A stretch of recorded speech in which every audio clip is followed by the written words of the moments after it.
pendant 2 heures. C'est votre petite musique intérieure que l'on va entendre sur les ondes d'Europe 1. 2 heures de libre antenne chaque soir en direct de 23h à 1h, pendant lesquelles vous pouvez aborder tous les sujets qui vous tiennent à cœur, me poser toutes les questions qui vous préoccupent, dialoguer entre vous, partager vos moments de vie en appelant le 39 21 où vous serez accueillis ce soir par Assiba et Quentin sous le regard attentif et bienveillant de Philippe Chartier qui réalise cette émission. Et vous pouvez, vous le savez, à tout moment intervenir à l'antenne si vous vous retrouvez dans une histoire, si vous avez envie d'échanger quelques mots avec un auditeur ou une auditrice. Vous pouvez, si vous êtes un petit peu plus timide, nous écrire sur le site europe1.fr. Les courriels remarchent ce soir. Vous pouvez également nous envoyer un message au 7 21 21 en le commençant par le mot nuit.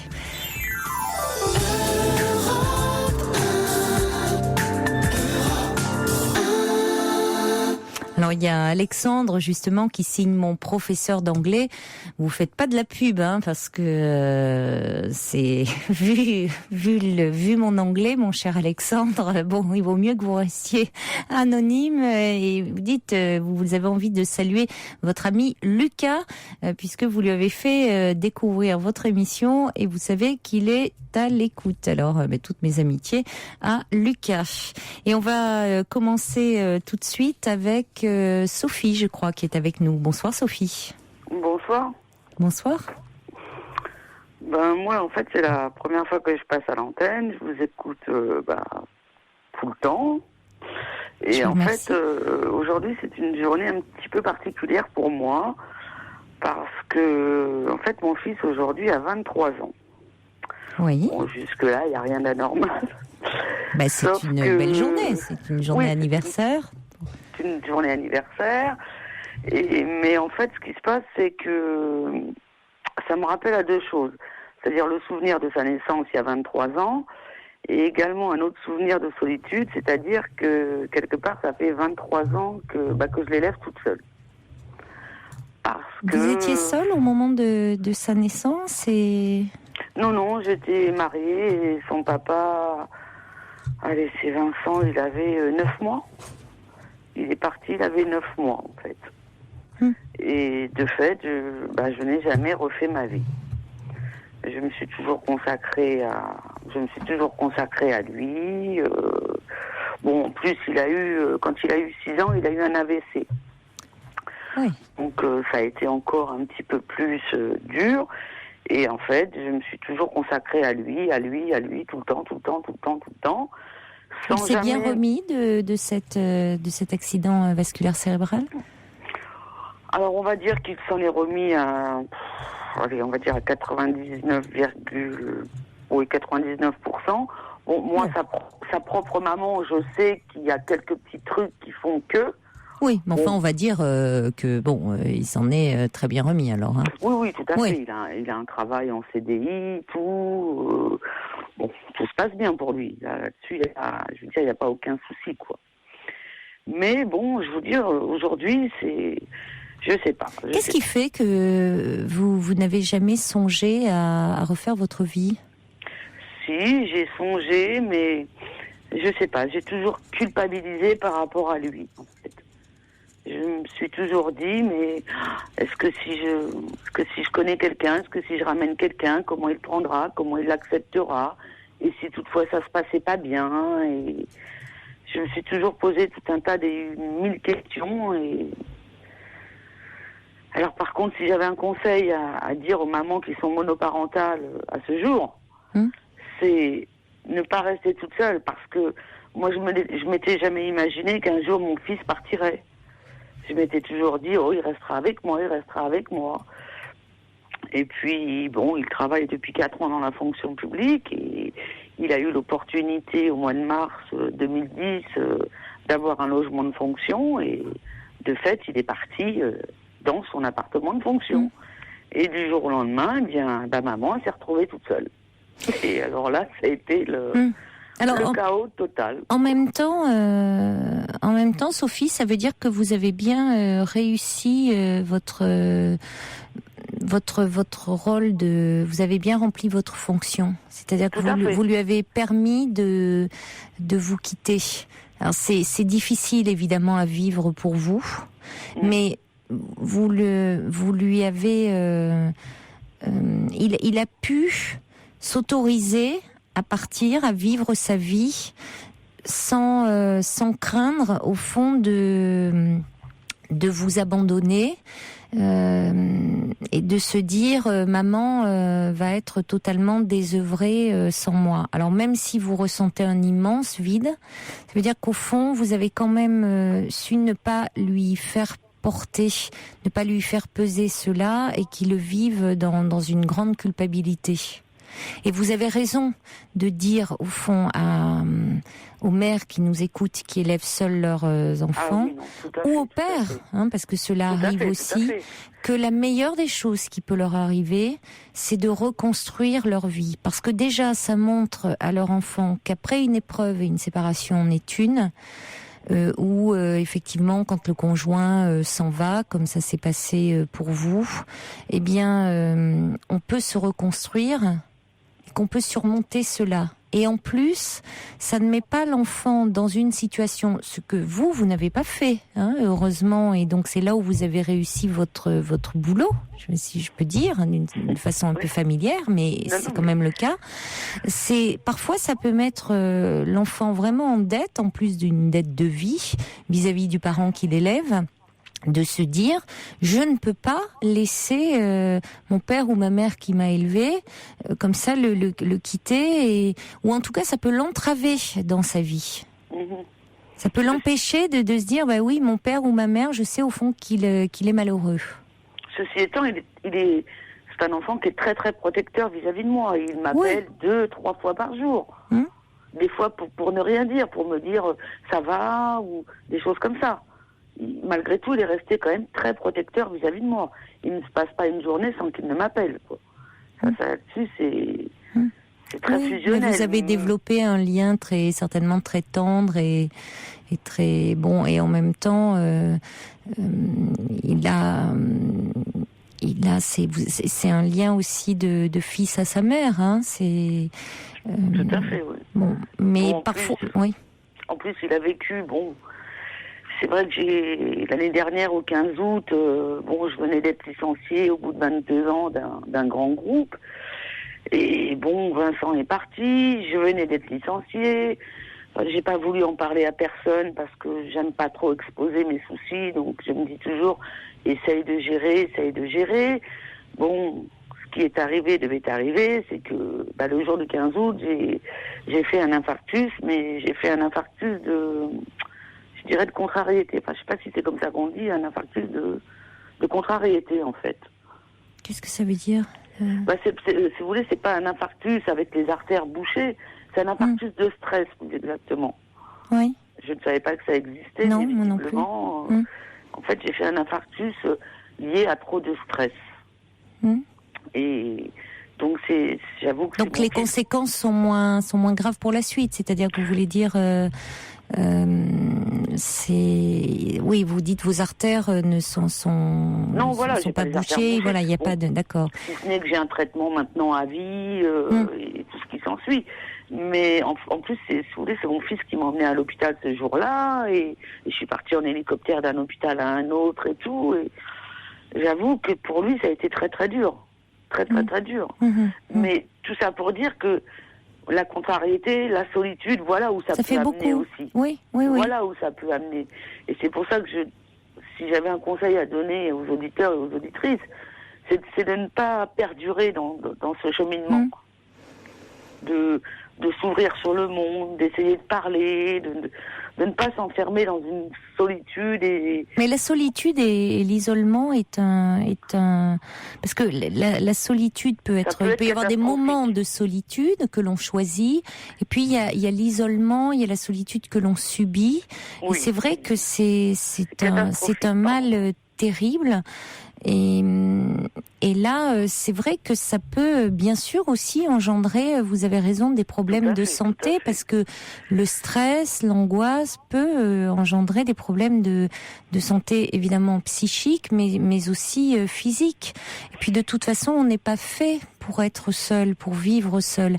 Mais alors en même temps, bon, vous dites comme ça, vous adressez un message à ceux qui nous écoutent, mais par rapport à vous, Sophie, il y a encore beaucoup de choses qui restent à faire, parce que au fond, le fait que votre fils soit parti là, eh bien, c'est une prise de conscience certes difficile, mais qui peut être aussi un déclencheur de quelque chose. C'est-à-dire que jusqu'à présent, il était dans votre quotidien, dans votre vie, donc vous ne vous sentiez pas seul, c'est-à-dire que vous vous occupiez de lui. Alors certes, il n'y avait pas, vous n'aviez pas un compagnon auprès de vous, mais vous vous occupiez de votre fils. Vous rentriez chez vous, votre fils était là, bon, vous n'étiez pas seul. Et mais là, je suis perdue maintenant. Mais oui, mais vous savez, c'est parfois dans des moments, et c'est souvent dans des moments où on est confronté comme ça à des situations difficiles, que l'on bouge, que l'on est amené à changer. Parce qu'au fond, on est un peu acculé, qu'on n'a plus le choix.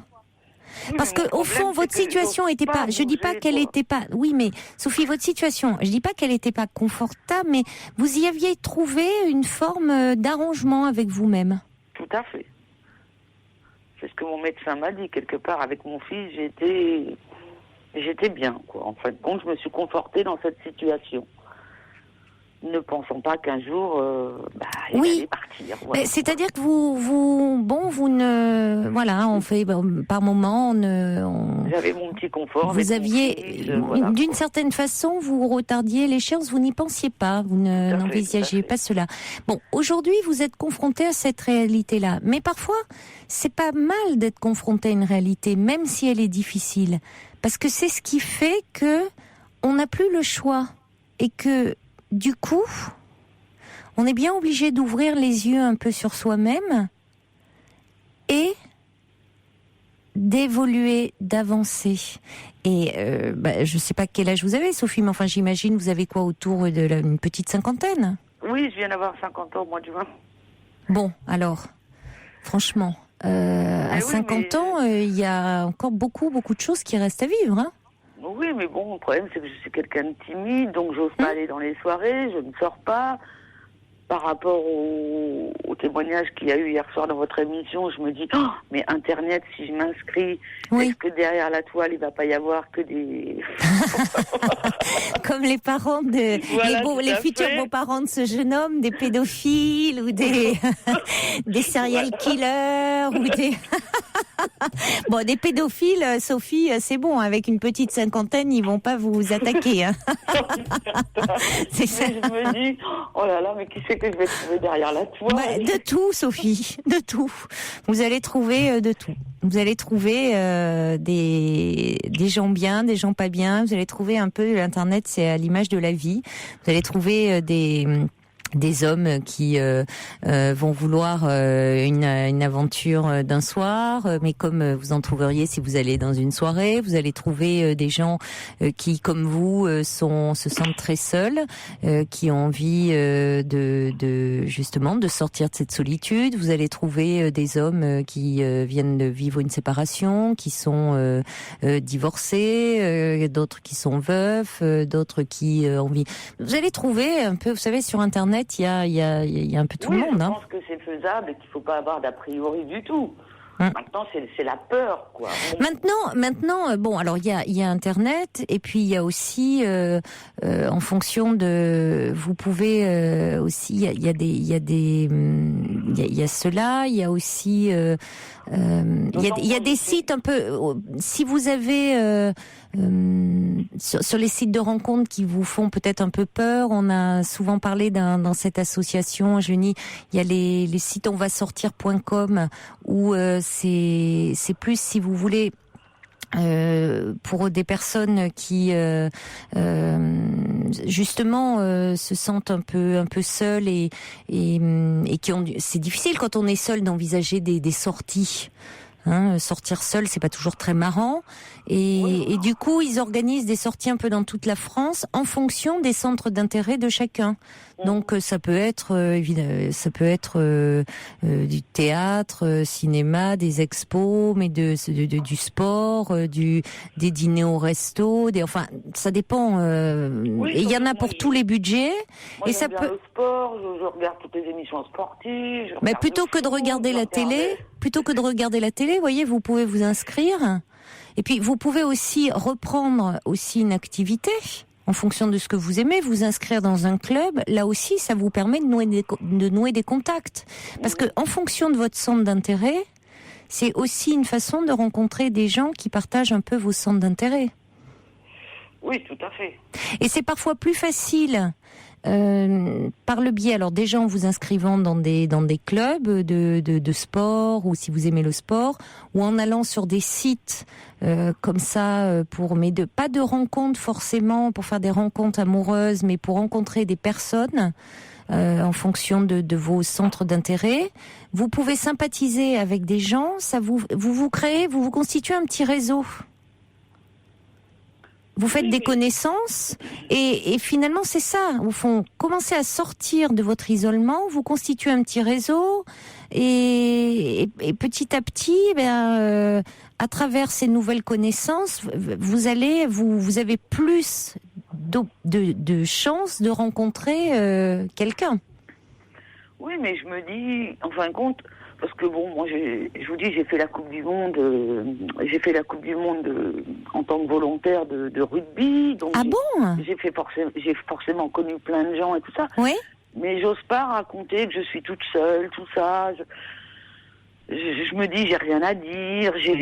Si par exemple je dis, moi le soir j'écoute Caroline Dublanche, tout de suite on va se foutre de moi, on va dire, t'as que ça à faire, on va, vous voyez, ce genre de choses, c'est sympa pour moi. Non, mais vous voyez, parce que tout de suite les gens. Non mais attendez, détrompez-vous. Non mais détrompez-vous, Sophie, parce que vous savez, et c'est. Les gens sont méchants en fait. Détrompez-vous parce que c'est assez communément partagé par bon nombre de personnes qui, comme vous, souffrent de solitude.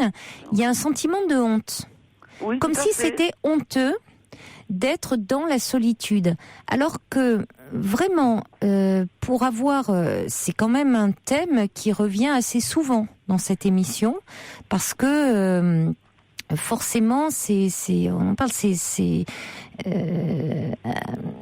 l'ultra moderne solitude. C'est Souchon qui le chantait magnifiquement bien. On a une époque où on a tous les moyens vraiment ultra sophistiqués pour communiquer, et on se parle de moins en moins. Tout à fait. Mais quand on s'aperçoit que, en fait, quand les personnes confrontées à cette difficulté en parlent, ça suscite beaucoup d'empathie. Parce que, vous savez, il y a près de 4 millions de Français qui sont concernés, qui ont à peu près 2 à 3 conversations par an. Bon. Donc, et au-delà de ça, il y a beaucoup de personnes qui, même si elles sont entourées, qui ont de la famille, des amis, ont un sentiment de solitude. Donc, contrairement à ce que vous pensez, Sophie, si vous osiez en parler, eh bien, on ne se ficherait pas de vous, mais je pense qu'au contraire, ça déclencherait des réactions d'empathie et de sympathie. Oui, c'est plutôt votre sentiment de honte qui vous empêche d'aller vers les autres. Je me dis, je suis pas comme tout le monde, j'ai rien à raconter. Moi, je suis jamais invitée ni quoi que ce soit, parce que je me dis toujours, je vais faire la 3e de toute façon, ou la 5e. Enfin, je vais toujours faire le nombre impair. Donc, il m'est arrivé de refuser des invitations parce que je me dis, de toute façon, on va m'inviter parce que, la pauvre fille, elle est toute seule. Enfin, vous voyez, ce genre de honte. Oui, mais alors c'est là, c'est-à-dire qu'on se rend compte à quel point parfois, au fond, vous isolez vous-même. Tout à fait. Parce que on vous invite, vous imaginez bien que si on vous invite, c'est pas parce que vous faites pitié. Il faut quand même arrêter. Là, vous dépréciez considérablement. Hein, donc de dire la pauvre fille, on l'invite, allez, non, on vous invite parce que certainement on a envie de vous avoir dans ce déjeuner, ce dîner, cette soirée. Et vous, au lieu de ça, c'est qu'est-ce que je vais avoir à raconter? Mais laissez-vous porter. Laissez-vous porter. C'est l'occasion de rencontrer des personnes, de vous laisser porter par une ambiance, et vous allez passer certainement un bon moment. Et puis au pire, si vous passez pas un bon moment, écoutez, c'est pas dramatique. Ça nous est tous arrivé d'aller à un moment dans une soirée ou autre. Bon, on va pas passer un super moment. C'est pas non plus. Ça arrive à tout le monde. Voyez, et c'est pas pour autant, on rentre pas chez soi en se disant c'est parce que j'ai été nulle ou quoi, c'est parce que ça arrive. Parfois, il y a une question, la soirée, c'est souvent la maîtresse de maison, celui qui invite, qui est un peu désolé, dire bon, la mayonnaise a pas pris, hein, comme on dit, ça peut arriver, ça. Mais au contraire, c'est l'occasion pour vous de rencontrer des gens. Oui, non, tout à fait. Mais je sais pas, j'ai l'impression que socialement, bon, en plus, là, je viens de perdre mon travail, donc c'est encore autre chose qui s'est greffé là-dessus. Ça n'aide pas. Socialement, j'ai l'impression de ne plus appartenir à personne, en fait. Oui. Mais justement, c'est pour ça qu'il est important de pas parce que en plus de la perte de votre travail, et c'est important parce que c'est un lieu de socialisation, même si malheureusement là aussi les études montrent qu'on se fait de moins en moins d'amis au travail, ce qui est problématique. Mais c'est quand même un lieu de socialisation. Chaque matin vous vous levez, vous avez envie de vous habiller, de vous coiffer, Exactement. Ah non. Mais ça, alors là entièrement d'accord. Donc forcément, vous restez en survêtement. C'est terrible. Ah oui, non. Bon, on verra ça demain. Oui, pour s'en faire. Enfin, c'est un en fin de compte, vous devenez. C'est un engrenage. Vous devenez SDF psychologiquement parce que, voilà. Je suis d'accord avec vous. C'est vraiment terrible. Donc Sophie, il faut prendre le taureau par les cornes là. Hein. Oui, je crois. Ah oui, vraiment? Oui, si vous voulez pas zoner en jogging toute la journée avec le cheveu gras non mais c'est ça, parce que vous avez raison. Bien sûr que quand on n'a plus à mettre le nez dehors, bien sûr, pourquoi s'habiller? Pourquoi être là, faire un effort? Pourquoi? Oui, bien sûr qu'on peut zoner chez soi comme ça. Ah oui, non. Mais bien sûr. On a envie, c'est aussi d'aller vers les autres. Sinon, on n'a plus de motivation. Donc, quand je dis prendre le taureau par les cornes, oui, ça veut dire, ça va vous demander un petit peu, mais vous allez voir que vous allez avoir beaucoup de retours. Je vais vous lire des petits messages qui arrivent pour conclure. Il y a Mabrouka qui dit le site onvasortir.com, c'est super. Alors lancez-vous, Sophie. Oui. Essayez d'aller voir là-dessus. Il y a Lily qui dit vous semblez surtout redouter le regard et le jugement des autres. Il faut que vous retrouviez confiance en vous. Il y a Salomon qui dit la réussite de l'éducation d'un enfant se traduit par l'émancipation. Donc l'autonomie est liée à la conservation de la proximité de cœur et d'esprit. La branche a bien pris. Il est plus que temps de chercher une nouvelle pousse, une nouvelle greffe, dit Salomon. C'est très bien dit. Et puis, alors Jean-Paul dit être bien avec sa solitude, c'est une force qui aide à aller vers les autres, bien sûr. Mais là, on sent bien qu'il y a quelque chose de très pesant. Parce que il y a la perte de votre travail, il y a beaucoup.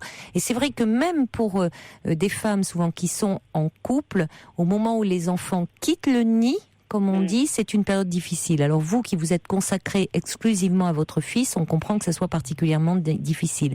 Il y a First Lisa qui dit s'inscrire dans un parti politique, c'est aussi une façon de faire des connaissances. Alors, avec 2012, là, cette année 2012, c'est vrai que là aussi, il y aura fort à faire, certainement. Il y a également Sueva qui dit, il y a un site super pour faire des connaissances. C'est Amiez, alors c'est en phonétique A-M-I-E-Z. C'est par département, il y a toutes sortes d'activités, des gratuites ou non, c'est à vous de choisir. D'accord. Vous avez eu le temps de le noter ? Oui. Il y a NJ qui dit sur Internet, vous savez Sophie, il y a le pire et le meilleur. J'ai trouvé le meilleur à 60 ans et c'était pas gagné d'avance, nous dit NJ. Et puis il y a Didier qui dit votre fils va certainement se marier, il aura des enfants, vous pourrez combler votre solitude en étant grand-mère et vous occuper des petits-enfants. Oui, mais d'ici là vous avez aussi une vie de femme. C'est vrai il est jeune, votre fils en plus, il a 23 ans. Alors vous avez oublié toute votre féminité dans cette histoire. Il est un peu temps de la retrouver et de vous occuper de vous. Il y a quelqu'un qui vous dit courage, votre fils n'est pas parti, il a déménagé. C'est formidable, sa réussite à 23 ans. Bravo à vous. Maintenant, il y a une deuxième jeunesse qui s'ouvre à vous. Et Othello qui dit la solitude a été décrétée grande cause nationale de l'année 2011. Monica dit bravo Sophie, de votre fils vous avez fait un homme. À présent, il est grand temps de penser à vous. Vous êtes jeune encore pour refaire votre vie. Alors bonne chance. Oui, j'aime bien le témoignage. Oui, en fait, il n'est pas parti, il a déménagé. Mais exactement. En fait, c'est ça. Il a déménagé ça, en fait, et vous avez gardé d'excellentes relations. Ah oui, non, c'est vrai, il n'est pas parti, il a déménagé, en fait. Mais oui. Il y a Marion qui dit ouvrez-vous sur les autres viendront à vous. Oui, non, ça aussi, je vais essayer de le faire parce que c'est vraiment... Et puis Jean-Louis qui dit vous êtes sensible et vous avez beaucoup à apporter aux autres, ne l'oubliez pas. Oui. Et Tony qui vous dit allez, faites-vous confiance, faites-vous des amis et ayez davantage confiance en l'avenir. Oui, faut... Donc dans les jours qui viennent là, oui, mais vraiment, fixez-vous des objectifs. Oui, non, tout à fait, parce que là, Oui, il faut y aller là. Saturation, je peux plus. Mais justement, un objectif après l'autre. Ouf, d'accord ? C'est dur. Mais fixez-vous des objectifs et ça va vous aider déjà. D'accord. Et même dans votre réseau, même pour votre travail et tout ça, ça peut vous aider, vous rebooster un petit peu. Non, puis il y a aussi des fois, parfois, vous savez, vous entendez les médias qui, souvent quand il y a des choses qui se passent pas bien à la télé, souvent il y a les médias qui disent dans les familles monoparentales, alors les enfants sont forcément pas bien. Pas du tout. Non. Mais attention aux généralités. Non, les enfants peuvent bien se porter dans des familles monoparentales. La preuve en est, Sophie. Ne voyez pas le verre à moitié vide. Sortez, ouvrez-vous. Vous avez besoin de vous ouvrir un peu aux autres. Allez, bonne chance. Au revoir, Sophie. Au revoir. Pour rejoindre Caroline Dublanche, appelez le 39 21, 34 centimes la minute. La nuit est belle sur Europe 1. Être et avoir. Un message qui arrive au 7 21 21 qui dit je n'ai jamais refait ma vie, j'ai élevé seul mes deux fils, ils sont mariés, parents, une bonne situation, je suis seule et c'est dur. Et oui, c'est important de songer, de pas forcément se consacrer exclusivement à ses enfants. Je sais bien que c'est pas toujours très simple, mais ça rejoint le témoignage de Sophie à l'instant. Un autre message qui dit motivez-vous, Sophie, forcez-vous un peu tous les jours à vous habiller, à vous faire belle, à mettre le nez dehors. Ça permet aussi d'aller vers les autres et qui sait, la rue est pleine de gens. Un regard parfois peut amener une belle rencontre. Bonne chance à vous. Il y a Guy qui nous présente ses vœux à toute l'équipe et ainsi que particulièrement au subversif à Sergio. Et puis les autres, ils peuvent aller se rhabiller. Non, je plaisante. Il y a Georges qui me dit mais où est passé le subversif ? Je ne sais pas. Il doit être en vacances à mon avis. Allez, on va accueillir maintenant. Non, je voulais faire un petit clin d'œil amical à souhaiter bonne chance à Helios qui me dit je vous écouterai avec attention ce soir tout en étant plongé dans mes révisions de droit financier. Alors souhaitez-moi bon courage. Pas être simple de réviser du droit financier, tout en écoutant la radio, mais bonne chance à vous. Bonsoir Sarah. Oui, bonsoir Caroline. Bonsoir. Tout d'abord, je vous présente mes meilleurs vœux pour cette année. Merci. Très belle année à vous également, Merci. Sarah. Et je tenais également à vous féliciter pour cette émission que j'ai découverte il y a quelques années et que j'écoute avec un vrai délice. Merci beaucoup. Mais vous l'avez découvert très jeune alors parce que... Oui, tout à fait. Oui, en fait, c'est vrai que je suis quelqu'un qui m'endort assez tard. Et effectivement, j'ai toujours les leçons sonores de la radio et c'est vrai que j'ai découvert votre voix et voilà, l'avis aussi également des auditeurs qui m'a beaucoup aidé, guidé également, qu'on le veuille ou non. Et vraiment, donc continuez vraiment de faire ce que vous faites, hein, c'est un grand intérêt. Hein. Écoutez, on va continuer, hein, a priori, oui, ne vous inquiétez pas. Alors si je vous contacte ce soir en fait, parce que je suis un petit peu perdue en fait. Oui. Voilà, j'ai 23 ans. Bon, je suis encore en études en fait. Je viens de subir un petit peu une période, je suis en période de changement, je vous explique un petit peu. Voilà, en fait, j'étais avec quelqu'un depuis 2 années. Donc tout se passait très bien. Je l'ai suivi à l'autre bout du monde puisque nous sommes partis en Australie ensemble. Donc il faut savoir que j'étais déjà partie un petit peu à l'étranger moi auparavant. Hein. J'avais vécu 8 mois en Espagne, j'étais partie aux États-Unis. Mais c'est vrai que voilà, j'ai jamais été seule véritablement en fait. C'est-à-dire de mes 18 ans, mes 23 ans, voilà, j'ai toujours eu la chance d'avoir quelqu'un. Et puis, donc, je l'ai suivi en Australie, puisque lui n'était jamais parti. Et je me suis dit, pourquoi pas. Voilà, je l'aimais, on est partis ensemble. Et il s'avère que je ne me suis pas du tout plus là-bas. Voilà, j'ai véritablement perdu confiance en moi. Voilà, je me suis repliée sur moi-même. Donc, je lui ai fait confiance. Hein. J'avais peur de l'échec. Je voulais pas rentrer en France et me dire, bon, ben voilà, j'ai échoué l'Australie, même si j'ai travaillé là-bas. Voilà, j'ai eu une entreprise qui m'a proposé de continuer à travailler chez eux en fait, parce que j'avais un stage en Europe et puis eux avaient des magasins un peu partout dans le monde. Et puis voilà, je suis restée là-bas et puis quand je suis rentrée en France, mes parents m'ont vu un peu dépitée et pas bien et voilà, ils m'ont fait consulter un médecin. J'avais des crises d'angoisse, etc. Et puis en fin de compte, voilà, j'ai fait une dépression en fait en Australie. Donc ça a été très dur pour moi de l'admettre, hein, puisque c'est vrai que jusque-là, je réussissais un petit peu ce que j'entreprenais, enfin beaucoup de choses. Et en fait, cette année-là, c'était une année de césure en fait, hein, donc j'avais aucune scolarité, j'ai suspendu une année mes études. Et puis, donc voilà, je me suis dit, allez, je me bats, je vais remonter la pente. Donc j'ai eu vraiment le soutien de mes parents qui ont été là, ma famille, mes amis. Et puis j'ai commencé à reprendre pied. Donc mon ami et moi en fait faisions les mêmes études. On a postulé dans les mêmes écoles. Qu'est-ce que vous faites comme études ? Alors je suis en fait en master 2 marketing. D'accord. Donc c'est vrai que voilà, ce serait peut-être pour devenir chef de produit ou voilà. Dans le marketing, après ça peut évoluer, je sais pas trop, mais à la base ce sont les diplômes.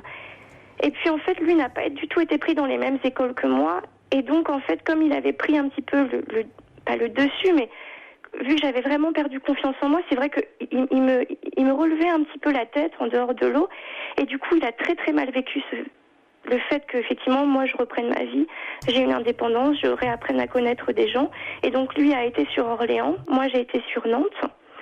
Et en fait, voilà, il m'a quitté, en fait, il m'a quitté, entre guillemets. Ça s'est passé, en fait, à distance, puisqu'il était très distant. Et puis, en fait, un beau jour, je lui dis, écoute, qu'est-ce qui se passe ? Enfin, dis-moi. Et en fait, il me dit, écoute, je sais pas, je suis perdue. Et je lui ai un petit peu sorti les mots de la bouche. Je lui ai dit, écoute, il faut vraiment me dire s'il y a quelque chose qui ne va pas. Il faut vraiment que tu me le dises. Et tu veux me quitter, etc.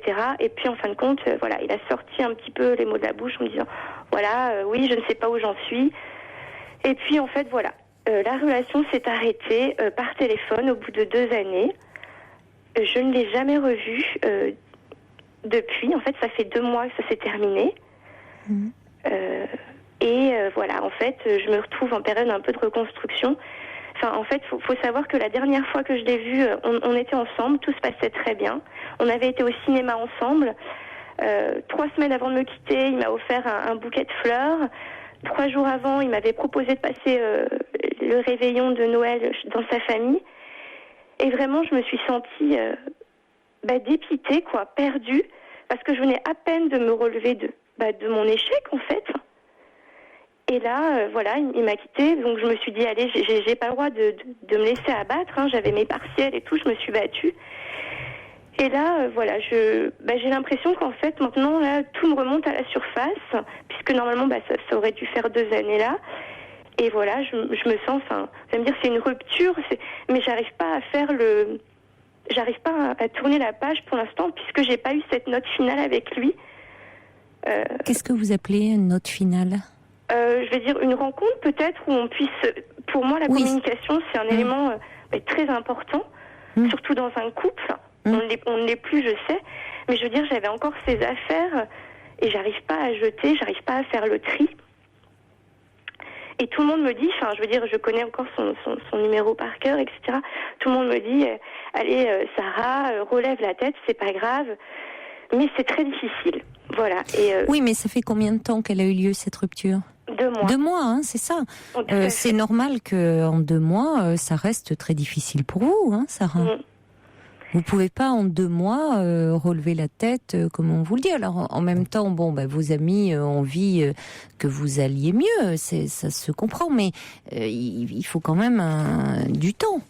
Oui, vous l'avez investi, cette relation, donc vous pouvez pas la désinvestir comme ça aussi rapidement. Ça veut dire que sinon vos sentiments n'étaient pas profonds. Tout à fait, mais en fait là j'ai le sentiment du coup de m'être peut-être trop investie. Vous voyez, je suis restée quand même pour lui. Oui, mais écoutez, quand on est, je ne sais pas si on s'investit trop. En même temps, ce garçon aussi s'était investi dans cette histoire. Ça n'a pas été. Vous avez quand même vécu une histoire de 2 ans. Alors après, évidemment, vous auriez aimé que cela continue. Et bon, lui, on a décidé autrement. Et les histoires d'amour se terminent rarement comme on le souhaiterait. Déjà par le simple fait qu'elles se terminent, alors que il y en a toujours un des deux, généralement, qui aurait envie que cela continue. Hein, et c'est vrai que en plus, vous le dites, ça se termine par téléphone. Vous n'avez pas eu d'explications, mais vous savez, de toute façon, Sarah, les explications, on n'a jamais les explications que l'on veut. Vraiment, c'est vrai que je comprends très bien votre frustration, ce manque, quelque chose comme ça une coupure, cette brutalité au fond, hein, quand on a été aussi intime avec quelqu'un et puis une coupure comme ça par téléphone, comme presque cette désinvolture au fond, hein, on dirait de la désinvolture, mais ce n'est pas en fait de la désinvolture, c'est que il y a derrière cela une impossibilité de faire face à la rupture, et rompre, vous savez, demande une certaine maturité au fond. Bien sûr. Et donc rompre en face à face, pouvoir échanger avec l'autre, pouvoir lui dire en face pour que l'on décide d'arrêter la relation, pouvoir supporter son chagrin, sa peine, sa colère, ses reproches. Eh bien, ça suppose, de la maturité. Donc, beaucoup de personnes, même certainement moins jeunes, quel âge a-t-il, ce garçon ? Il avait 24 ans. Oui, donc 24 ans, mais vous savez, il y a même des hommes ou des femmes plus âgés qui rompent par SMS, qui s'enfuient, qui ne savent pas, qui s'évitent cela. Oui, non, mais tout à fait. Et c'est vrai que moi, c'est vraiment, c'est aux antipodes de ce que je suis. Et en fait, on se rend compte qu'être avec une personne Bon, 2 ans, vous allez me dire, c'est pas grand-chose. Mais c'est vrai que l'intensité de la relation, je veux dire, au bout de quelques mois, les gens nous disaient, attention, vous partez. C'est vrai qu'on a pris un risque également. J'en suis consciente. Hein. Et voilà, bon, on a suivi un petit peu notre instinct. Et en fait, je me rends compte que dans la relation, j'étais tournée vers lui, et du coup à en oublier mon bonheur, puisque je suis restée loin de ma famille, de mes amis, de ceux qui me manquaient, pour quelqu'un qui ensuite, quand il a trouvé son confort de vie et une petite routine qui s'installait, n'a pas pris la peine de me dire les choses en face. Et quand je lui ai dit, écoute, qu'est-ce qui se passe, dis-moi. Et puis je lui ai dit, écoute, je te rappelle que j'ai quand même tes affaires. Et il m'a répondu, écoute, c'est pas le souci, tu peux tout me renvoyer par colissimo, quoi. Mais oui, mais il a peur. Bien ça montre sûr, bien, il a peur. Renvoyez-lui par colis. Ne gardez pas ça. Ouais, ouais. Mais ne les gardez pas, que ça ne soit pas le prétexte d'un lien vous voyez, parce qu'il peut aussi se raviser, revenir vous recontacter. Ouais. Préservez-vous de cela. Ouais. Et renvoyez-lui. Prenez-le au mot et vous lui renvoyez. Sans un mot, sans rien. Ou si vous avez envie de lui mettre quelque chose, après tout, ça vous appartient. Mais parce que vous pouvez aussi lui dire ce que vous pensez, mais ça peut vous faire du bien d'écrire quelque chose. Mais on a coupé contact, en fait. Oui. C'est-à-dire que à partir du moment où il a rompu avec moi, il m'a juste recontacté 2 ou 3 jours plus tard pour que vraiment j'ai une explication, puisque moi je pensais que c'était vraiment une petite passade. Et puis à partir de ce moment-là, c'est-à-dire que je n'ai eu aucune nouvelle, aucune. Pourtant moi j'ai bien essayé de le contacter peut-être à 2 reprises dans le mois qui a suivi, mais je n'ai eu aucune. Mais il est dans l'évitement, vous savez, quand on a peur, et vous savez, on fuit, Ouais, bon, bien il sûr. vous évite, il a. Alors ça ne veut pas dire que vous n'avez pas compté, que vous ne comptez plus. Il a peur. Voilà. Ouais. Donc, le réflexe que l'on a, c'est quelque chose de très primaire. C'est de fuir. Voilà. Donc, il évite le contact. Mais je crois savoir que aujourd'hui, on vous propose un stage aussi. Là, il y a. Oui, alors en fait également, il y a beaucoup de choses. Donc, quand j'étais en Australie, donc j'avais fait en fait un stage auparavant en Espagne.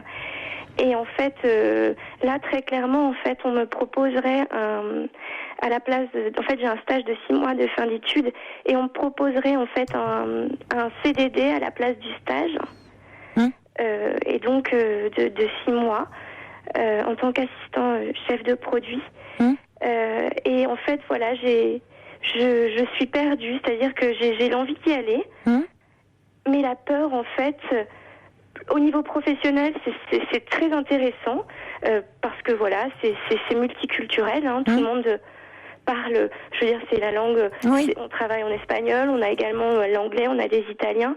Mais alors, du coup, j'ai vraiment très peur, Caroline, parce que j'ai totalement perdu confiance en moi et je me sens pas capable du tout, quoi. Que ce soit même dans mes travaux là, j'ai sans cesse le besoin d'être rassurée. Voilà, Oui, mais ça peut vous faire du bien aussi de justement c'est pas un CDI, c'est quoi, c'est 6 mois.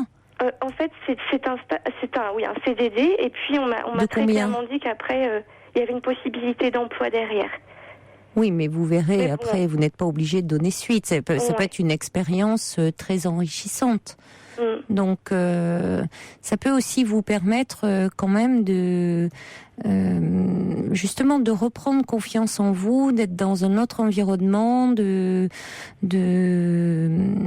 rencontrer d'autres personnes, de changer un peu, de vous changer les idées, de vous ouvrir à d'autres personnes. Enfin, vous êtes à un âge où il faut, on dit, les voyages forment la jeunesse. Alors bien sûr que vous avez eu cette expérience en Australie où vous avez été un peu perdu, mais c'était peut-être aussi la première fois que vous étiez séparé de votre famille, et puis entre-temps, vous avez un peu grandi. Il y a cette séparation qui vous fait aussi, même si c'est douloureux. Vous savez, les séparations nous font aussi grandir, Donc, oui, je pense. tout ça, on sent quand même beaucoup d'énergie dans votre voix. Il y a quelqu'un qui le dit, là d'ailleurs, on a envoyé un petit message qui dit tourner la page peut prendre un peu de temps, mais quelqu'un qui dit je m'en fais pas pour vous, occupez-vous de vous. Donc ça peut être une façon aussi d'avoir un objectif, c'est quand même une expérience qui peut être importante même pour un CV, sur un CV. Oui, bien sûr. C'est vrai que voilà, mais du coup, c'est vrai que dans ces moments-là, on remet un petit peu tout en question. Et c'est vrai que je me dis, parce que quand je suis déjà, en fait, j'ai déjà fait un stage dans cette entreprise auparavant, et cette même personne avec qui j'étais est venue me rejoindre là-bas, enfin quelques petits week-ends, ce qui n'était rien d'extraordinaire, mais quand même. Et on se dit, est-ce que effectivement, de revoir effectivement ces endroits-là que j'ai pu partager avec lui, ça va me refaire quelque chose au début. Et d'un côté, je me dis... Mais vous iriez dans les mêmes endroits, parce que c'est grand l'Australie, hein. Alors en fait, c'était pas en Australie. Enfin, en fait, lui est venu me rejoindre lorsque j'étais en Espagne également, parce qu'en fait, j'ai été en Espagne plusieurs fois. Et il est venu en fait me rejoindre dans ce même endroit-là, en fait, où on me propose un travail, en fait. Oui, mais vous n'allez pas forcément faire le lien non plus. Pour le moment, c'est évidemment, là, ça fait 2 mois, vous êtes complètement, vous faites les références à lui, mais là où vous êtes actuellement, il y a plein de choses qui vous relient à lui aussi. Oui. Toutes ces affaires. Donc, vous voyez, de toute façon, où vous vivez actuellement, il y a beaucoup de choses qui vous relient à lui. Donc, si vous raisonnez en fonction de cela, vous n'avancez pas non plus. Donc, vous pouvez pas prendre votre décision uniquement en fonction de cela. Bon, vous devez rendre votre réponse quand ? J'ai un petit peu de temps encore. Je dois rendre peut-être d'ici 1 mois et demi. Ça vous laisse le temps de réfléchir. Ça vous laisse le temps de réfléchir, mais ça peut être quand même une expérience enrichissante. Hein. Oui.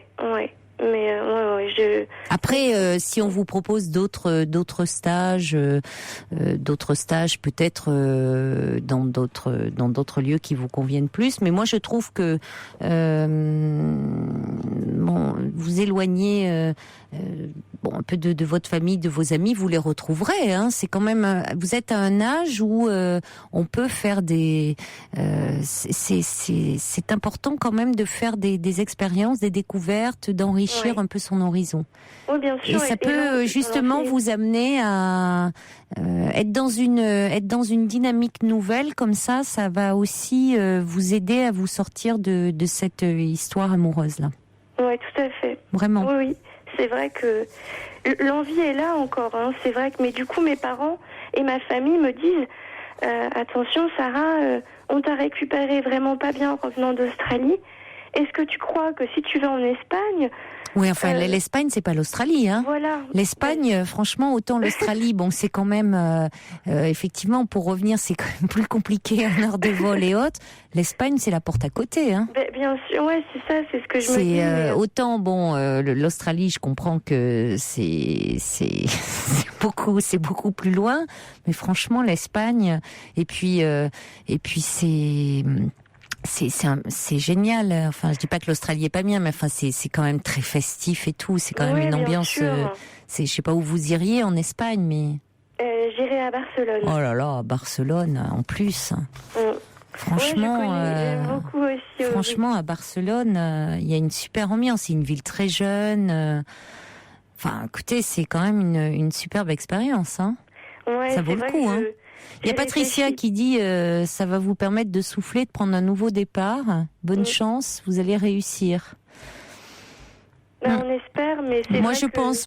Écoutez, à vous de réfléchir, mais moi, je pense que ça serait une bonne chose et ça vous permettrait de vous sortir un peu la tête de cette histoire, d'être dans un autre contexte, dans un autre univers et de rencontrer d'autres gens. Ouais. Allez, bonne chance. Merci Sarah. Caroline, et puis bonne continuation. Merci beaucoup, au revoir. Au revoir. Toutes vos confidences à Caroline Dublanche au 39 21. 39 21, 34 centimes la minute. Vous êtes nombreux à avoir cru que Sarah partait en Australie. Non, elle part en Espagne. Il y a Mabrouka qui dit, allez, vous êtes forte, pensez à votre avenir. Il y a Isnogoud qui dit qu'elle parte en Espagne et passe autre chose. Sa faiblesse d'aujourd'hui sera sa force de demain. Allez, je lirai les autres messages après minuit parce que il est minuit sur Europe 1.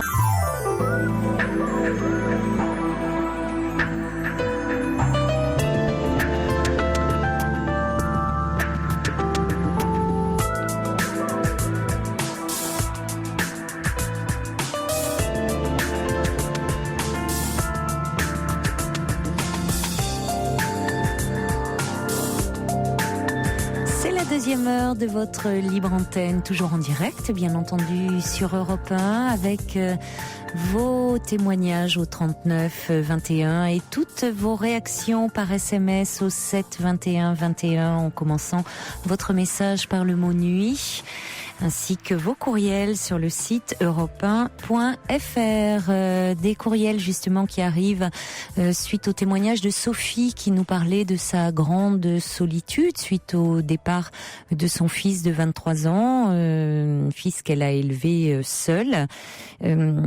Géraldine nous écrit en disant, vous savez, on peut être entouré de plein de monde et se sentir profondément seul. L'important n'est pas de faire des tonnes de rencontres, mais quelques rencontres qui font grandir l'âme. Ne doutez pas, Sophie, de votre richesse intérieure. Et puis Héliotrope qui dit, attention Sophie, c'est avoir des préjugés sur les gens que de vous dire mais qu'est-ce qu'ils vont penser de moi. Confiance et surtout ayez confiance en vous. Et puis Cani Noussé qui dit, pour ceux qui n'osent pas sortir, c'est simple, moins vous en dites et plus vous paraissez intelligent. Savoir écouter est une grande qualité.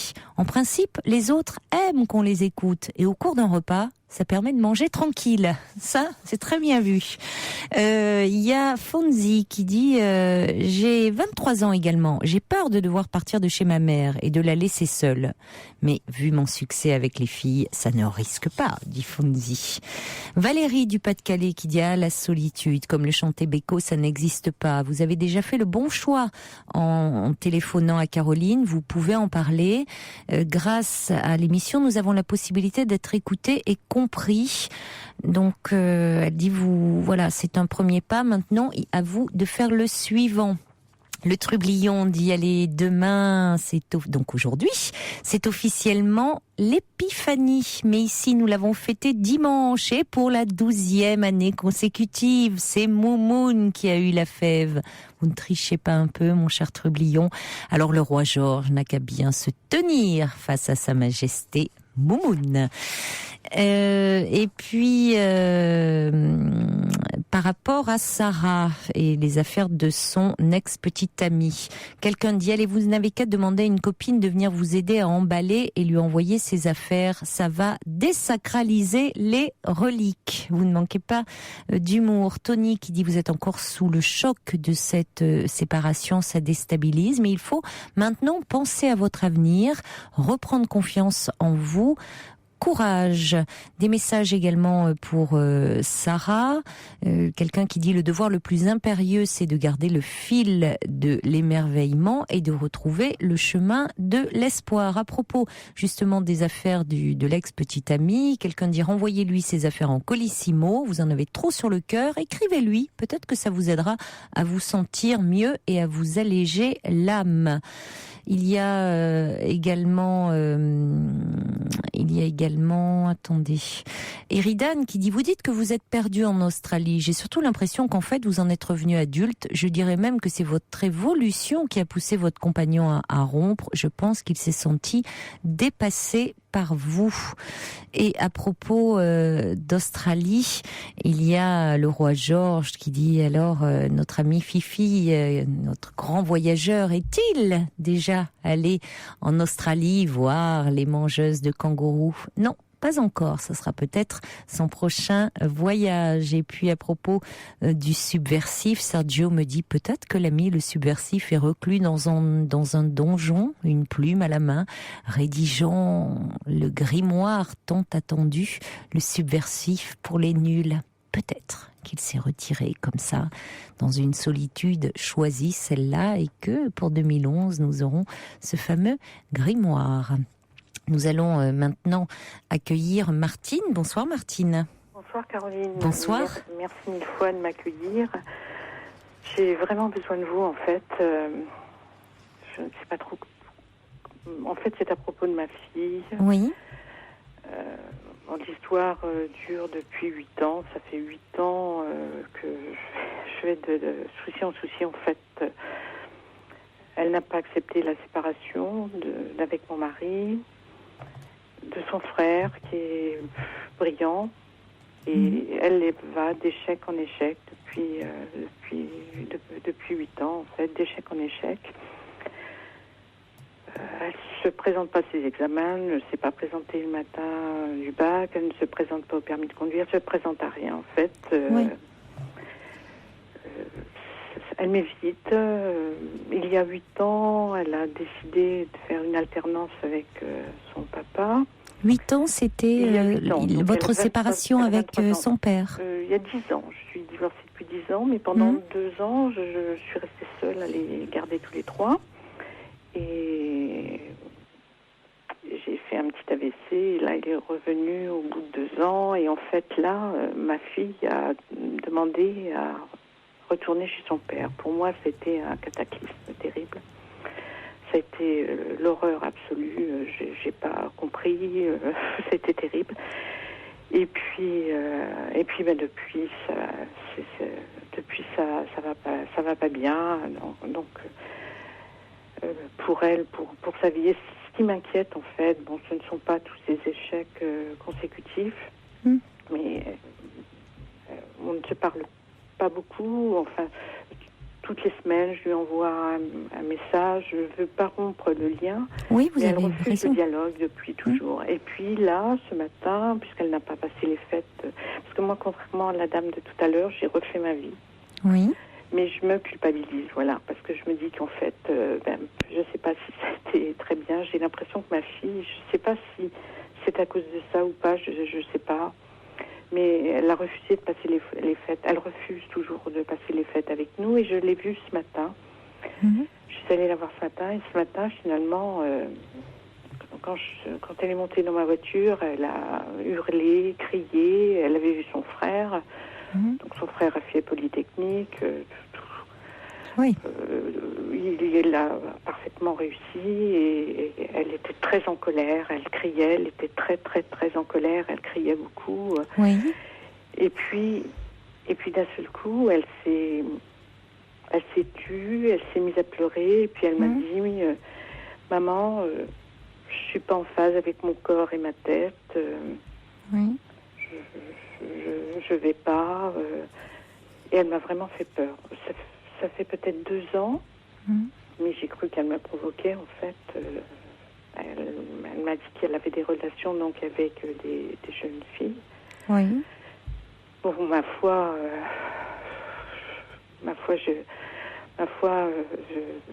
j'avais pas l'habitude. Je l'aime. J'ai jamais voulu dire quoi que ce soit. Je l'aime, je comprends. Mais là, ce matin, ce qui m'a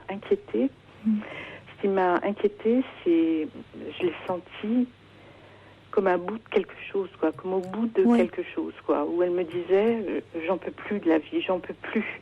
Je peux plus de voir qu'autour de moi, mes frères réussissent, moi, rien ne va. Elle aide la terre entière. Elle a quand même un travail parce qu'elle a réussi. Oui, que fait-elle ? Oui, parce que malgré tout, elle est dans une entreprise qui lui font valider des acquis. Donc, qui lui font valider un bac plus 3 quand même. Oui. Elle a un salaire, mais ce salaire, elle le distribue à tous les SDF du bout de sa rue. Elle loge tout le monde. Elle a un très gros cœur, je crois. C'est vraiment quelqu'un de bien. Elle a un très gros cœur. Je pense qu'elle est mal. Alors, oui, mais c'est pas un hasard d'ailleurs si elle distribue comme ça à des gens qui sont à la rue. Oui. Des gens, vous voyez, qu'est-ce qui la touche ? Alors, bon, évidemment, on peut tous se sentir touchés, concernés, mais qu'est-ce qui fait que peut-être il y a quelque chose comme si elle s'identifiait, enfin, quelque chose dans cette détresse, il y a dans cet abandon, dans cette solitude, et il y a peut-être quelque chose aussi qui résonne en elle, comme si elle aussi ne trouvait pas sa place. Au fond. crois qu'elle ne se sent pas à sa place. Disons que c'est difficile pour... vous dites, elle a des frères, enfin, vous parlez de ce fils qui a fait Polytechnique.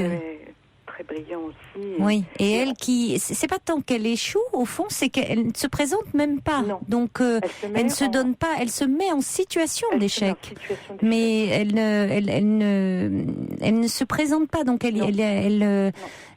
elle doute certainement, elle a tellement peur, elle a une peur, elle manque tellement de confiance en elle, elle a certainement... Mais elle m'a fait peur ce matin. Oui, et en même temps, c'est important qu'elle ait exprimé, qu'elle ait exprimé déjà à la fois la colère, suivie après de la tristesse, oui. C'est un tournant qu'elle ait pu vous dire cela pour la première fois. Et je sais pas, alors je vous disais aussi, ça fait quand même plusieurs années, 2 ans à peu près, depuis que je sais qu'elle a ce problème. J'essaie de lui parler, de rencontrer quelqu'un, de voir un psy. Elle me dit non, je suis pas folle. Et ce matin, elle m'a dit oui, je crois que c'est possible. Bon. Mais elle n'a plus. Donc elle avance. Elle n'a plus d'argent. Elle distribue tout. Et moi, j'ai tout perdu, mari, entreprise, j'ai tout perdu aussi. Donc, je me dis... peut-être que, justement, il faut qu'elle apprenne à moins distribuer, c'est-à-dire qu'elle garde de l'argent pour elle, qu'elle apprenne à garder de l'argent pour elle, puisqu'elle a un emploi, et pour se prendre en charge et pour s'occuper de sa souffrance. C'est-à-dire que c'est pas comme si elle n'avait pas de travail.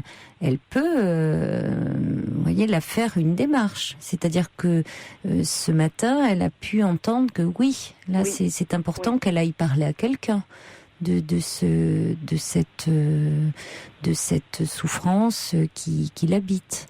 Et parce que franchement, je comprends que vous soyez très très angoissée, mais vous savez, Martine a 23 ans, rien n'est définitif, rien n'est figé. Mais elle m'a envoyé des petites... J'ai reçu des petits... Enfin, j'ai trouvé des petits mots où elle parle de suicide. Je l'ai retrouvée 1 ou 2 fois à l'hôpital quand même parce que... Je ne sais pas comment on peut appeler ça. Elle s'est jetée d'un escalier, c'est ça qui me fait peur en fait. J'ai peur. Mais justement, là, je crois qu'il faut vraiment en reparler avec elle, en disant, compte tenu en plus de ce qui s'est passé ce matin, de dire que ça, qu'il faut vraiment qu'elle ne reste pas dans cet état de souffrance extrême, et qu'il faut qu'elle puisse aller en parler et trouver une aide, parce que même si vous êtes là, vous, pour elle, vous êtes justement trop proche d'elle. Oui, vous l'aimez trop, vous êtes trop liés, trop proches, trop... pour pouvoir l'aider comme pourra l'aider un professionnel. Vous êtes sa mère, donc bien sûr que vous serez toujours là et toujours à ses côtés, mais vous justement pas neutre pour pouvoir l'écouter, pour qu'elle puisse tout dire très librement. Oui.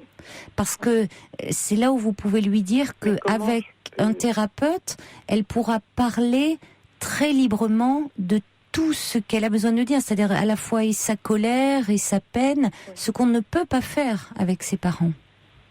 Quand vous dites qu'elle vous parlait de mots, elle vous laissait des mots, c'est-à-dire c'est dans ces mots où elle parlait de suicide. Voilà.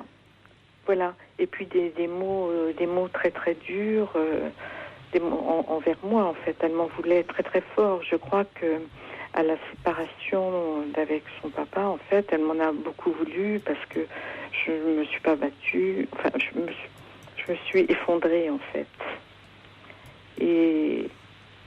Et en fait, je n'étais pas la mère... vous savez, pendant 2 ans, j'étais pourtant chef d'entreprise et je me suis vraiment effondrée. j'étais seule, je n'ai pas de famille, je n'ai personne. Et j'ai eu j'ai refusé le divorce dans ma tête, en fait. Et j'ai complètement refusé, donc je me suis couchée. Enfin, j'ai pas vécu pendant 2 ans, et c'est vrai que j'ai laissé mes enfants un petit peu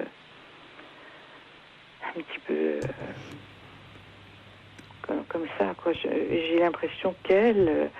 Oui, mais vous savez, bon, vous êtes forcément, ça vous renvoie à une culpabilité, mais pour autant, ça n'a pas empêché vos fils de poursuivre leur évolution. Alors, après, chaque enfant est différent, il y a la personnalité qui entre en ligne de compte, une sensibilité plus ou moins grande. Je pense qu'il y a toujours plusieurs facteurs qui entrent en ligne de compte.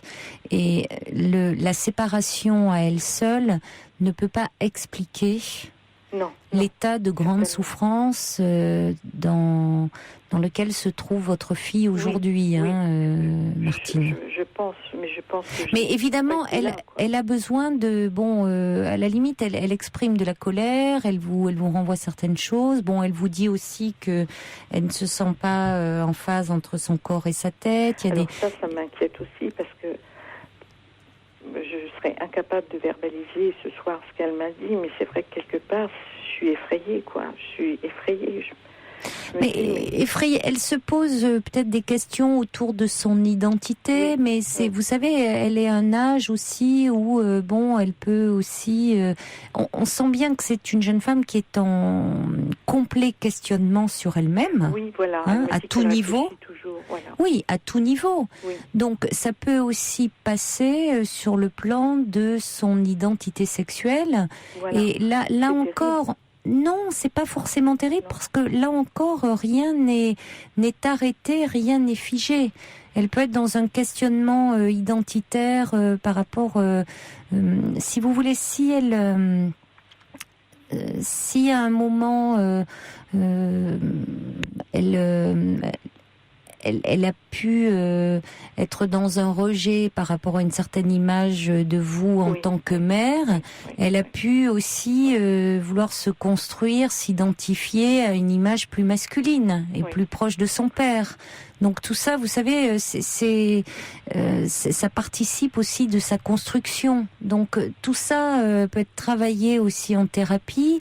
Enfin, elle a un âge où tout reste possible, tout est envisageable. Il y a beaucoup de choses qui peuvent être modelées, mais c'est vrai qu'il est important qu'elle puisse être soutenue et aidée. Et d'ailleurs, là, elle semble enfin pouvoir l'entendre. Voilà.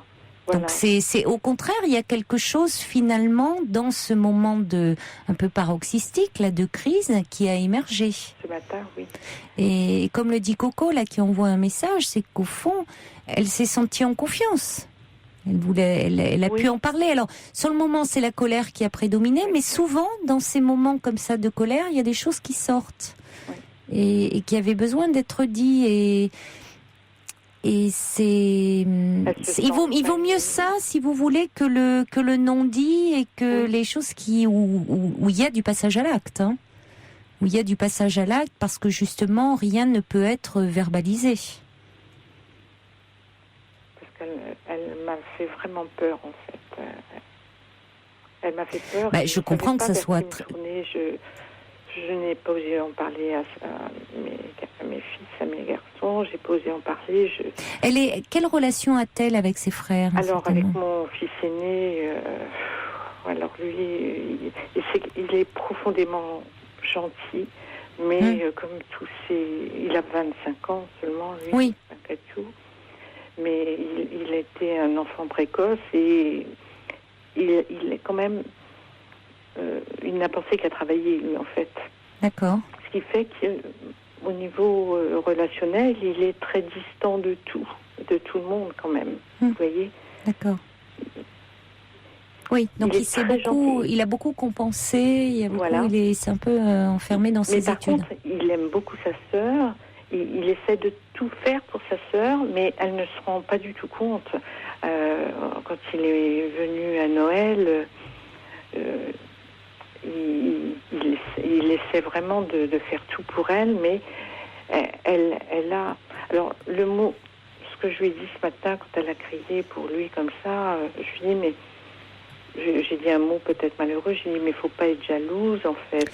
Mais j'aurais pas dû dire ça, en fait. Bon, c'est comme ça. Hein. Évidemment qu'il y a de la jalousie, et bon, comme ça arrive très souvent dans les fratries. Parce que je pense qu'elle peut aussi réussir. Donc j'ai voulu lui dire qu'elle pouvait réussir, puisque là, on lui propose des validations d'acquis. J'ai dit, mais tu vois que tu peux aussi, toi.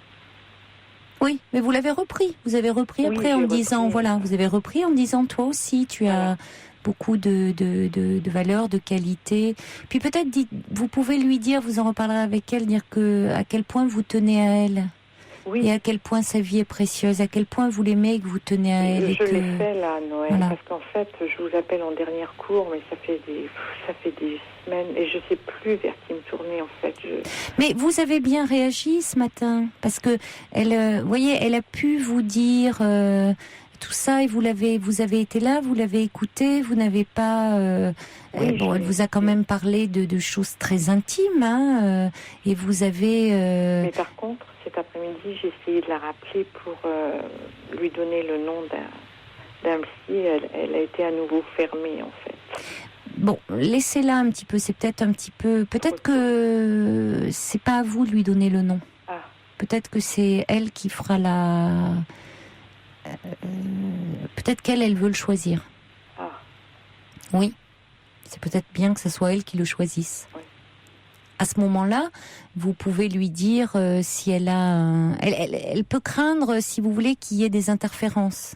Oui. Si c'est vous qui lui donnez le nom, que ce psy, même si c'est pas le cas, mais après vous répète des choses. Oui. Vous voyez, elle passe quand même, n'oubliez pas, que, comme beaucoup de gens encore, ou aller voir un psy, certainement pas, je suis pas folle. C'est ce qu'elle disait. Ah, tout d'un coup, oui. Je suis prête. Oui. Hein. Oui. Alors, bon, de là à ce que vous lui donniez le nom, c'est, oulala, si c'est ma mère qui me donne le nom, peut-être que, ah oui, ils se connaissent, il va peut-être lui répéter ce que je dis. Bon, donc, il vaut peut-être mieux que ça passe, vous pouvez lui dire, tu sais, si elle a un médecin généraliste, un médecin traitant, en général, dire, tu peux demander à ton médecin traitant, tu peux...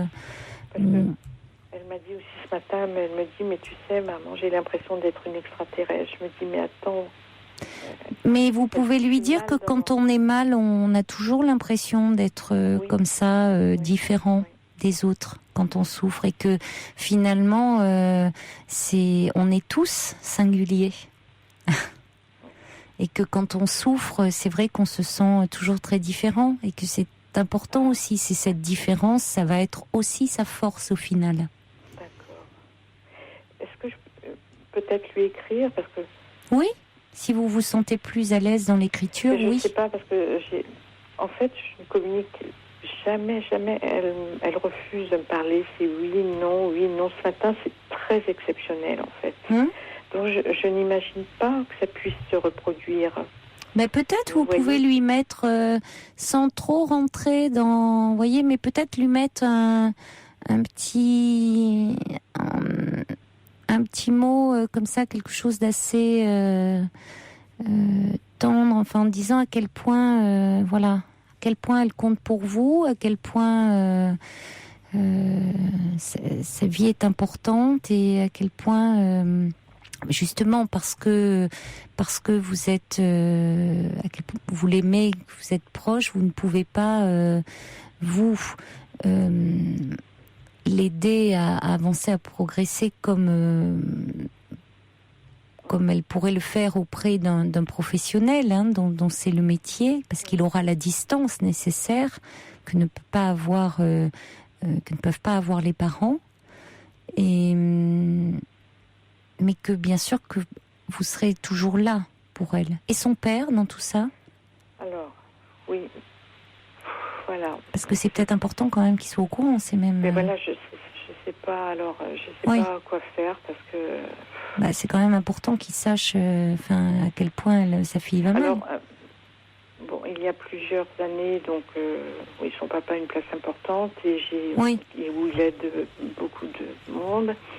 Et un jour où en fait, quand je l'appelle au secours pour ma fille, et je l'ai fait plusieurs fois, eh bien en fait ça me revient en pleine face. Parce que en fait il met la machine en arrière et il me dit qu'en fait c'est moi qui suis arrivée à la rendre comme ça. Et à chaque fois ça termine en catastrophe. Donc, vous voyez ces mots qu'elle m'a laissés dans mon linge, j'ai voulu lui en parler parce que c'était vraiment des mots oui, terribles, qui parlaient vraiment de mort et de... J'ai voulu lui en parler, j'ai cru qu'il allait arriver à faire le lien, parce qu'elle admire son père quand même, je crois, quand même très fort, elle l'admire beaucoup.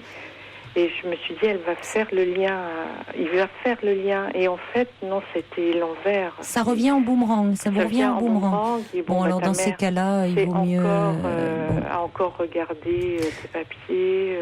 Bon, alors dans ces cas-là, écoutez, il vaut mieux... Si effectivement, ça veut dire que oui, il n'a pas réglé encore, il reste dans un conflit avec vous et il ne voit pas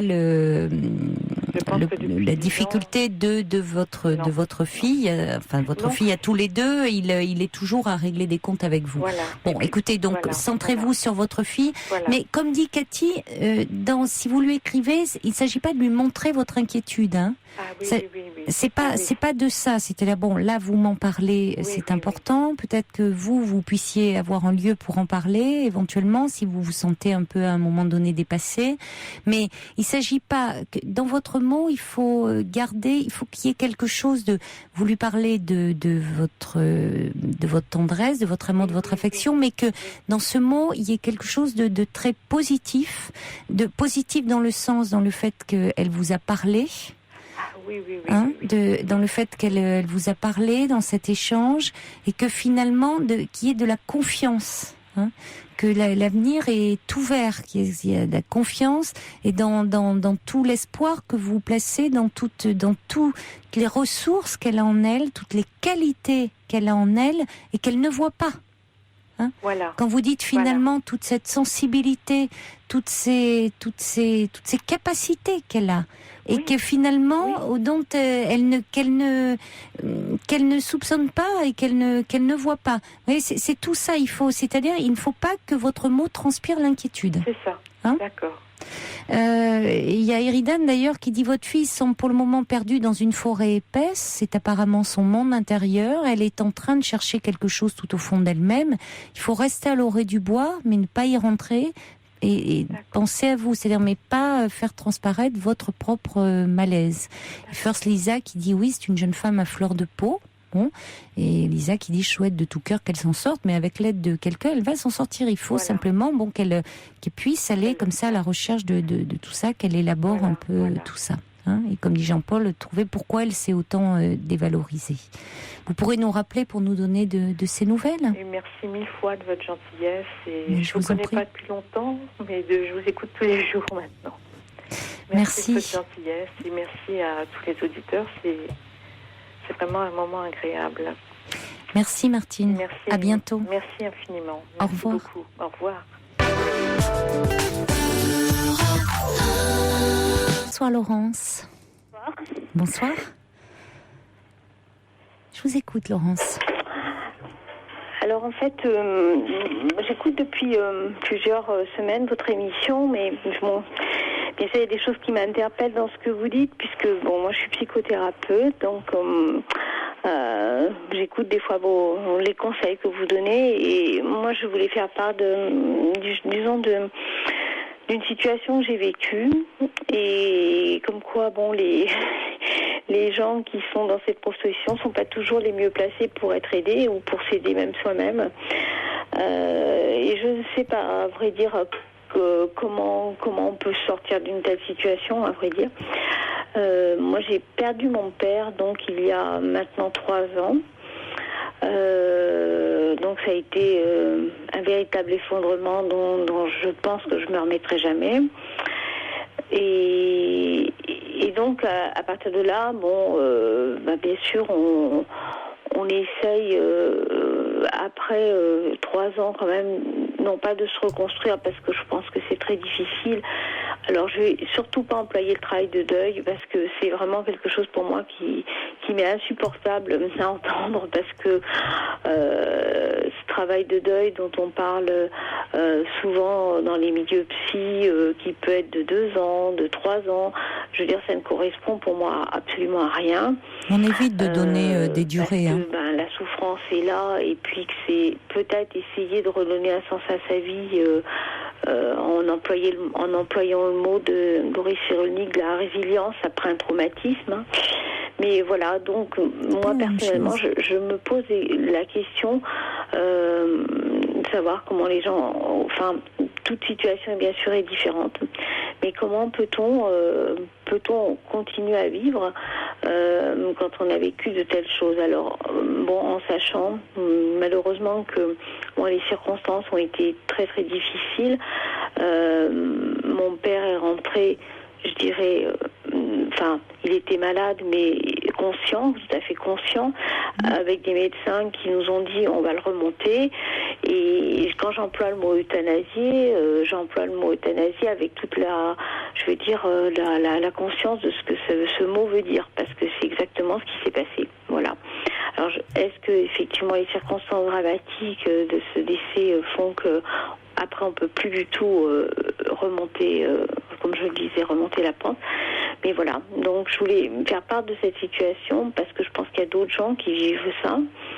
Actuellement, je m'interroge si serait peut-être nécessaire d'adhérer à des associations pour aider des gens qui se retrouvent dans des situations où les hôpitaux, les cliniques ne font pas leur devoir. Enfin, du moins, les médecins se comportent pas comme ils devraient se comporter. Et je veux dire, je suis bien placée pour en parler puisque mon père était médecin. Donc, vous voyez, je n'ai pas une critique par rapport à ça. Hein. Voilà. Donc, je voulais faire part. Et quand vous dites qu'il a été euthanasié, attendez, vous m'entendez ou pas? Parce que oui. Quand vous dites qu'il a été euthanasié, c'est-à-dire, que voulez-vous dire? Parce que normalement, il n'a pas signé, bien sûr, de papier concernant sa situation demandante, par exemple, qu'il n'y ait plus de soins. Nous n'avons pas du tout été informés de ce qui se passait.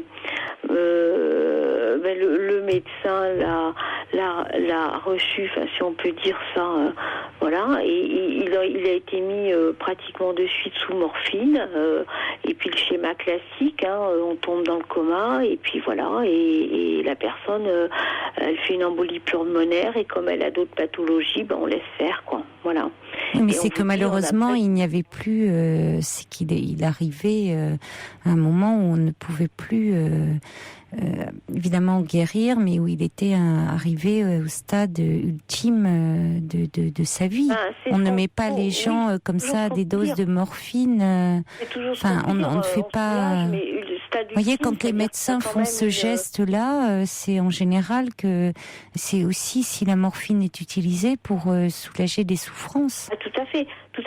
Mais il y a quand même, si vous voulez, un discours médical, et c'est peut-être ça aussi qui crée le traumatisme après, de dire à une famille c'était très réduit puisque c'était ma belle-mère et mon demi-frère, de dire à des personnes, on va le remonter, emmenez-le madame, on va le remonter, et en fait de le remonter, en 2 jours la personne se retrouve sous morphine en essayant de se réveiller en n'y arrivant pas et en respirant mal et en faisant une embolie. Mais le problème n'est pas tellement là.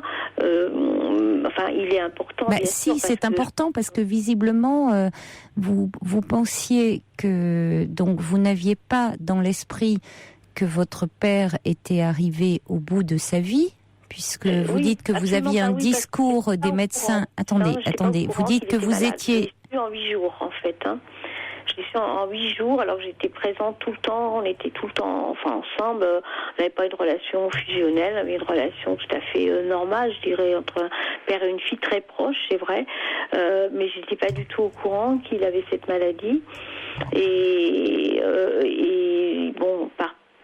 je pense par souci de me protéger, il avait caché, il avait souhaité que je ne le sache pas. Et en 8 jours, j'ai appris qu'il avait donc un cancer, qu'il en souffrait déjà depuis plusieurs années. Qu'il y avait des métastases. Mais voilà, ça a été, je veux dire, en 8 jours, c'est vraiment en plus. Donc il ne vous en a pas parlé volontairement? Comment? Il ne vous en a pas parlé volontairement? Il ne m'en a jamais parlé. Moi, j'avais beaucoup de... Je dirais que j'avais quand même des fortes... une espèce d'intuition comme ça qui fait que vous sentez qu'il y a quelque chose, quand vous êtes très proche de quelqu'un qui va pas, même s'il vous cache des choses, vous sentez qu'il y a des choses pas nettes, quoi.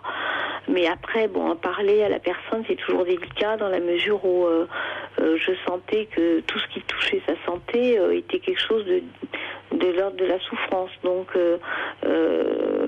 je me disais, bon, on est aussi dans le déni, hein, de se dire, c'est pas possible qu'il puisse arriver quelque chose.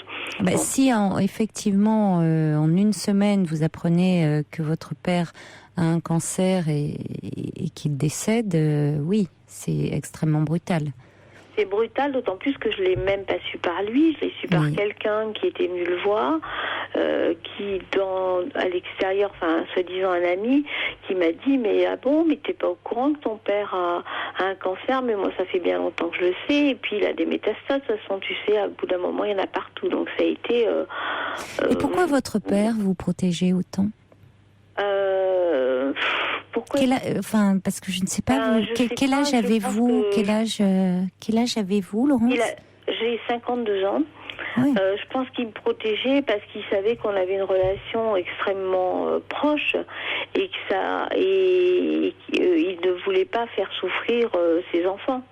Oui, mais vous voyez finalement au fond, c'est ce qui est, quand on veut protéger les proches, ça peut mettre après dans des situations finalement très difficiles et très douloureuses parce que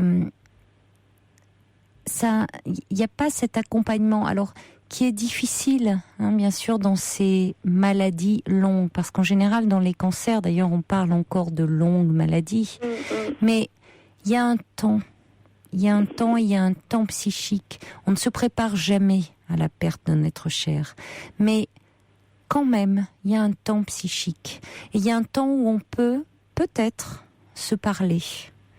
Et là, c'est vrai que c'est extrêmement brutal pour vous.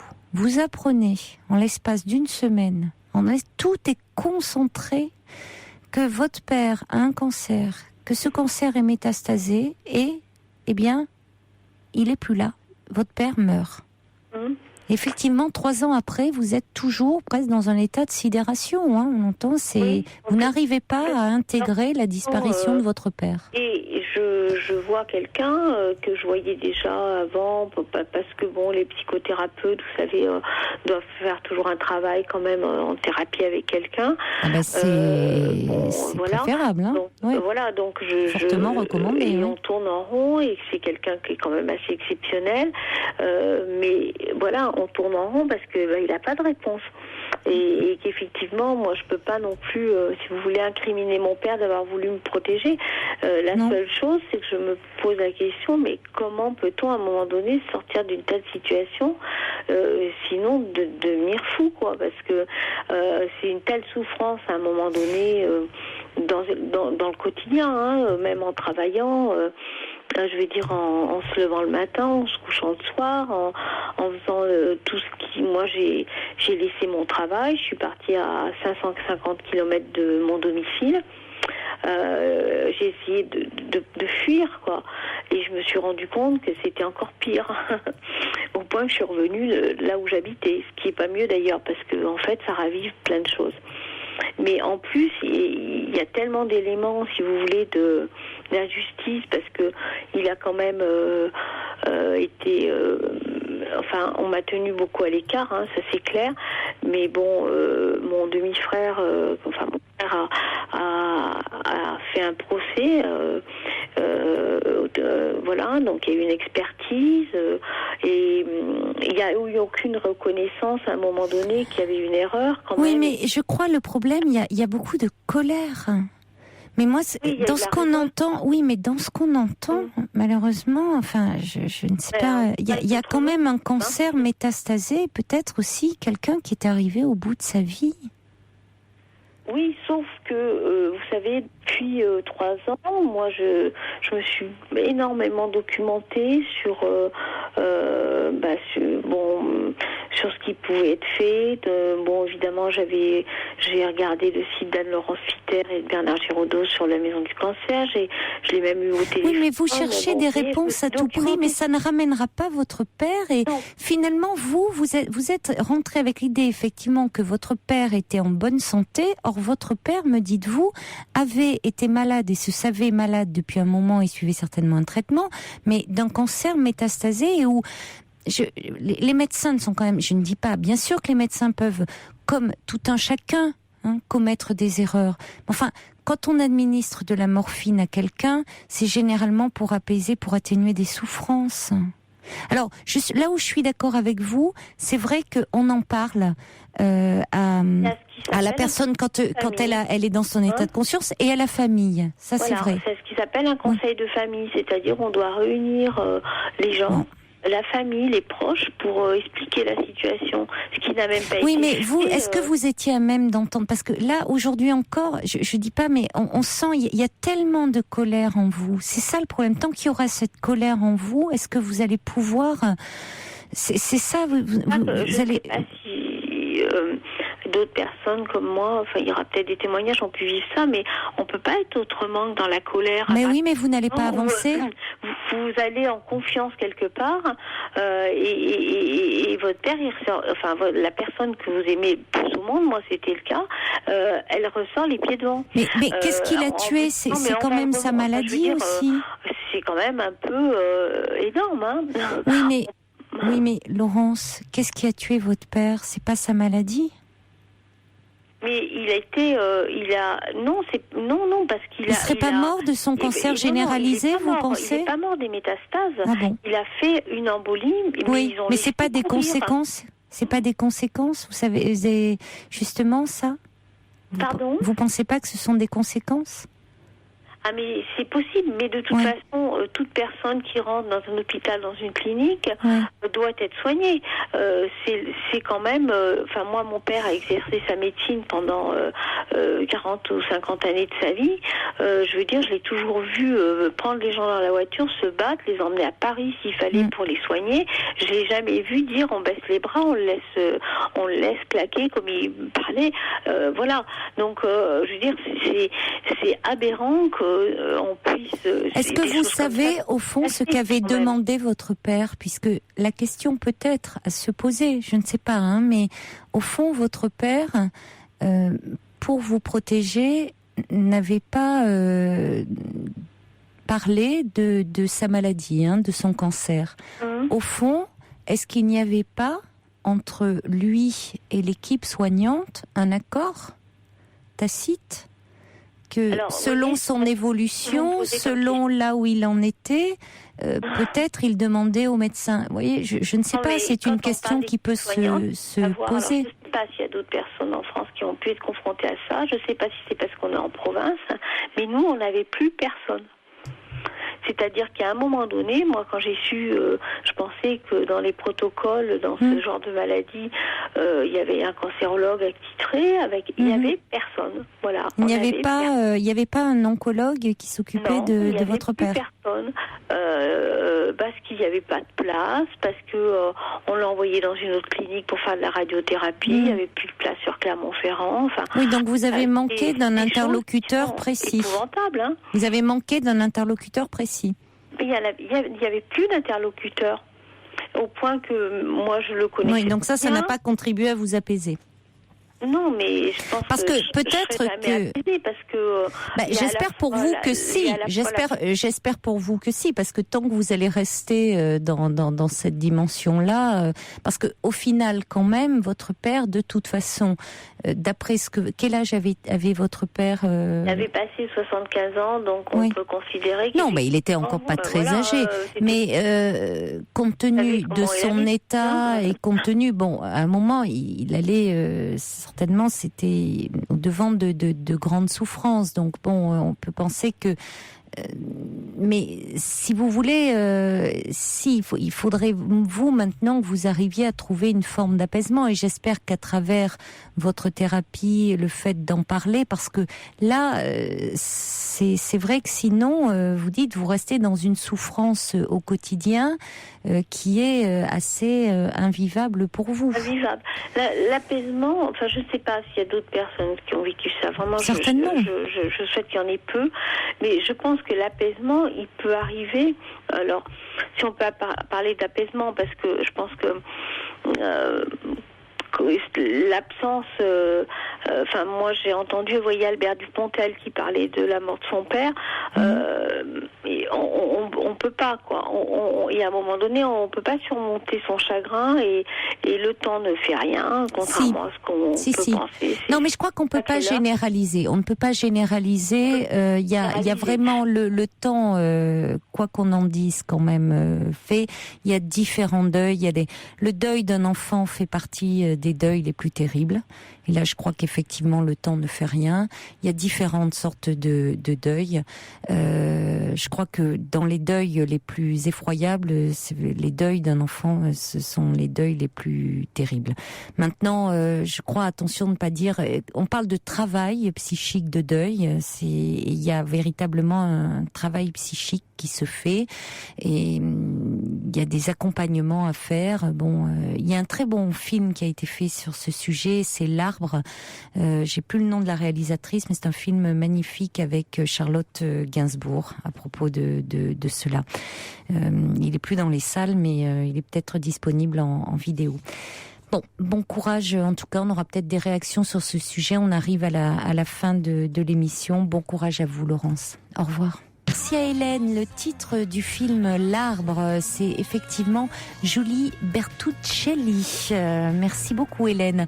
Et puis Eridan dit, vous semblez partir en guerre contre les médecins, Laurence, contre la mort, la maladie. Essayez de faire la paix avec la vie. Dites-vous que votre père est en paix aujourd'hui. Je vous embrasse, je vous souhaite une très belle nuit. Faites de jolis rêves. Il est maintenant 1h.